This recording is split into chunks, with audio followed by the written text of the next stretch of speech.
Hi all, this is Kevin Bernatz here with another video on Cataclysm, GMT's P500 game about a World War II instead of the World War II.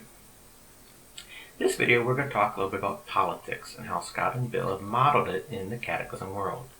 They've tried to take a fairly generic approach, but also one that's very playable and one that allows players to play with the game and not fight the game. And the way they've done this is each power can perform political actions when they have a flag. Well, that's our political currency, if you will. And the number of flags each power has and their effectiveness for each flag when they try to do one of these political actions is all related to the effectiveness of a power. And so, Italy and France, they start out as effectiveness 1, and other powers are 2 or 3. Let's just look at the United Kingdom. So effectiveness is here, and you see initially the UK starts at effectiveness 2, and then eventually they go up to effectiveness 3. So what that means is the number of flags the UK will have in the game will be 2 plus 1. The number of flags is always 1 more than your effectiveness. So the UK will always have either 3 or 4 flags available. And when they attempt to perform a political action, the number of dice that they will roll will be either 2 if they're at 2 effectiveness, or 3 if they're at 3 effectiveness. So how does one get flags? Well, there's 4 ways. You earn flags at the start of the turn. Most powers get 1. Germany gets 2. Early in the game, the democracies often get none. Second way is by random events. There's certain random events that will give a power a flag. The third way, let's actually open up the pack so I make this a little bit clearer when I talk about this. So gaining flags, again, one way is production, talked about that at the start of the turn. Other way is certain events. I'll go with this one here first, occurrences. Occurrences are something that occurs by the player, by a player usually. So if there's a land combat and a triumph in it, and we'll get into that a little bit more on the next video on combat. If they honor an alliance, if they gain control of an enemy home area, and if it's the capital, they gain another flag. And if they remove an enemy control cube from one of their home areas, so basically they liberate one of their areas. These are all different ways that a power can gain a flag, which then gives them political currency to perform a political action. Another way is provocation. That's sort of when someone does something to provoke your power. They do something that your power says, hey, I don't like that. And that gives your power a response, gives them a flag. Historically, one could think of Poland. When Germany invaded Poland, that provoked both France and the UK. They both earned flags, and historically they used those flags to then declare war on Germany. So what are different ways that powers are provoked? Well, obviously, if someone declares war on you, you're provoked. If you sneak attack, which we'll get into that more in the video on combat, that's another flag that's actually cumulative with the declaration of war. If a power increases commitment, let me go back to the UK. You'll see down here, when the United Kingdom increases commitment, Germany and Italy gain flags. And vice versa. If Germany or Italy increase commitment, the UK would gain a flag. It's a reciprocal relationship there. And these powers, they don't like it when the other powers start gearing up their military. And so that gives them a flag in response. Some of the other provocations, alliances, if you place a control cube in an area, and that can happen many different ways. In the game, it starts off with France having a control cube in Poland, but Germany could use a diplomatic action to replace their cube with a German cube, for instance. Or they could simply move units and attack Poland, and if they take it over, they would place a German control cube. And in all those cases, that would be a provocation to France. But what areas are you subject to provocations? For land areas, like Poland, obviously the area that it's in would be an area where they're subject to provocation, but also all adjacent areas, even in Soviet areas. it basically means someone's doing something that they don't like near one of their areas that they have interest in. For home areas, for example, if we look at the UK, you have London and Scotland, they allow you to trace interest across one sea area. So the UK actually has interest in Norway, Denmark, the Ruhr, Paris, etc. So anything that happens in these areas would be a provocation to the UK, and they would earn a flag. Likewise, Italy has interest across the Adriatic and across the Mediterranean. Libya is a colony of Italy, so they actually have interest across the Aegean into Turkey or into Greece. So interests expand depending how a power expands. And interests are important because it also limits how you can do diplomacy. In this game, you can only do diplomacy if you have interest in the area that you're trying to take control of. So for example, Italy could not attempt diplomacy against Romania because they don't have any interest in Romania. France, however, could, because France has interest in both Poland and Yugoslavia, which are adjacent to Romania. I'll note that actually Czechoslovakia, even though it has a border with Romania, has a red impassable line here, and that means they're not actually adjacent for all purposes, including diplomacy. Okay, so what are the political actions one can perform? Well, there are several. We talked a little bit about alliance. Alliance is special because it's the only political action where two powers have to spend a flag at the same time. So if you're going to form an alliance, let's say France and the UK want to form an alliance, they both would have to spend a flag. Now what that means, one of the flags would have to be in reserve. Because remember from the other video, you're just drawing one counter at a time from the cup. So you're not going to draw two flags at once. So if you want to form an alliance, someone's going to have to keep a flag in reserve and then hopes the other power draws a flag from the cup. Declarations of war. For democracies and communist powers, you must play a flag to declare war. If you declare war, you then get to do one military action. Again, we'll talk more about those in the next video. Fascist powers can declare war this way.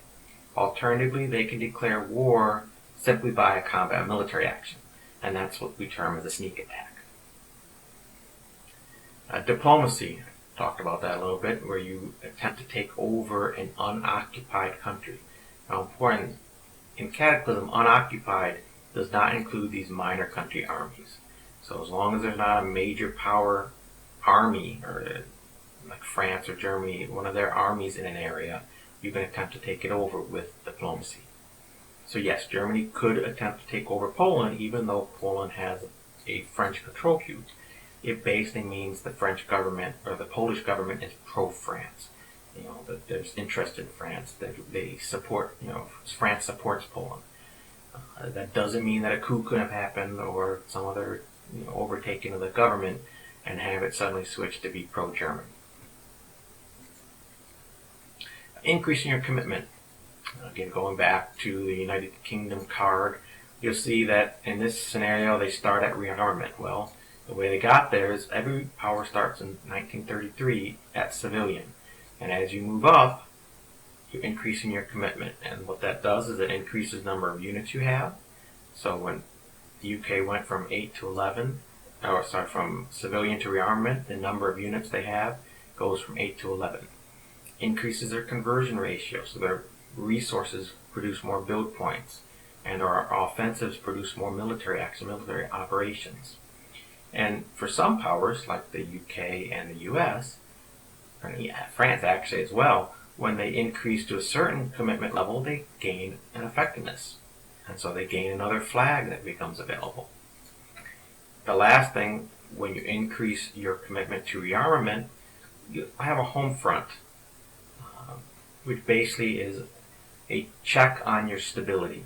And every time the home front chit is drawn, or at the very end of the turn, if it hasn't been drawn yet, you must make a stability check or an effectiveness check, and if you fail it, you'll lose one stability level. And just briefly, I'll show you stability. Blow this up a little bit. So stability, some powers start at steady, many start at wavering, and that's the big collapse. So obviously you want to avoid that. If you've lost home areas or are suffering military disasters and things like that, there's a chance that collapse may actually lead to surrender, in which case the power is completely out of the game. Poof, you're done. Maneuvers. Maneuvers is basically you're turning a flag into a single military operation.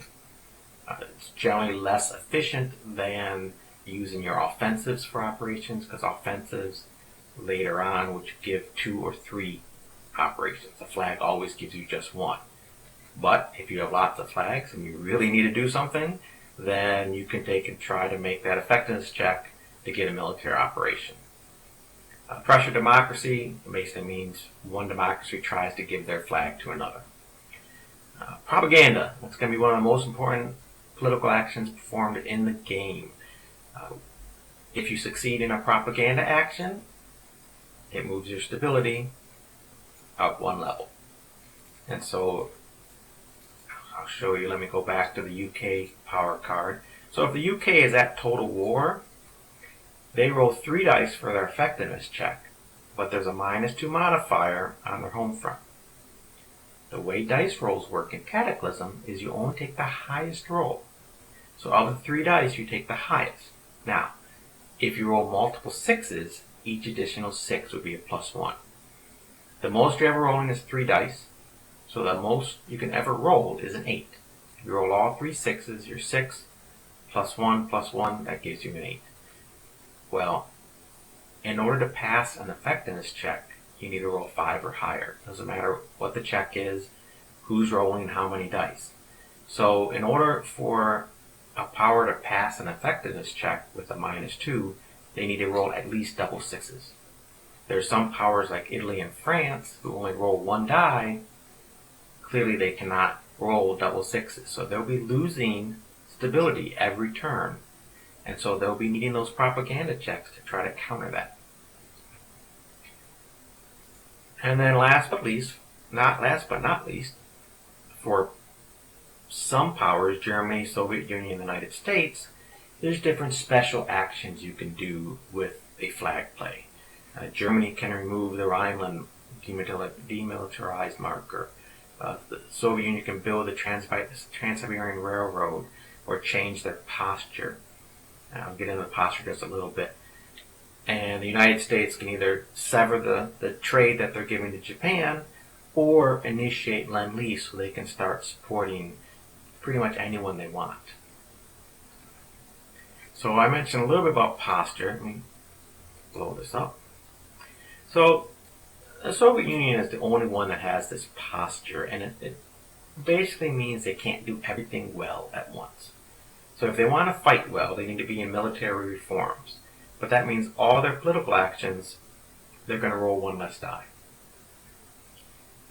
If they want to focus on internal stuff, propaganda, increasing commitment, declaring war, they might want to be in political purges, because the only political action that's penalized is diplomacy. All the others are straight dice. But they get a negative to their combat rolls. Alternatively, if they want to try to expand via diplomacy, they might want to be in collective security, where diplomacy is the only political action that's not penalized. And again, there's a negative on what they can do militarily-wise. And that pretty much sums up the way Bill and Scott have massaged the diplomacy aspects that occurred in this time period. It's really quite simple. People quickly pick up on the different actions that they can do. It's really easy to resolve an action. You make an effectiveness check. It's uniform for pretty much all the actions. There are some times when you don't need to make an effectiveness check. For example, Soviets never make a check to change their posture. It's just automatic. And if a power is at war, they can always increase their commitment. But all other times, if you're trying to do something with flag, you play the flag, decide what you want to do, roll the dice, and hope you roll a 5 or higher.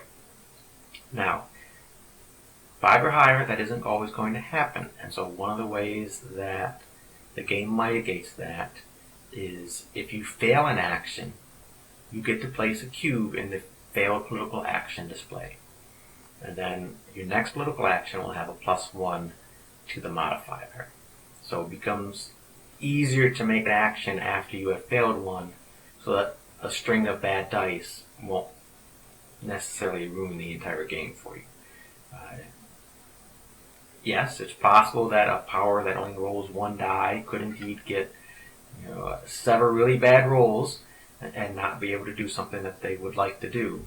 But one could argue that historically there are times when a power really failed to act in a time when they should have, and that sort of replicates some of that. The good thing is, as long as you keep spending your flags, you'll have them available to be earned when people provoke you, and you'll have to just keep trying again. Hopefully this has sparked some interest in Cataclysm for you, and as always, if you have any questions, feel free to post in any of the forums or ask Bill, Scott, or myself. Thank you.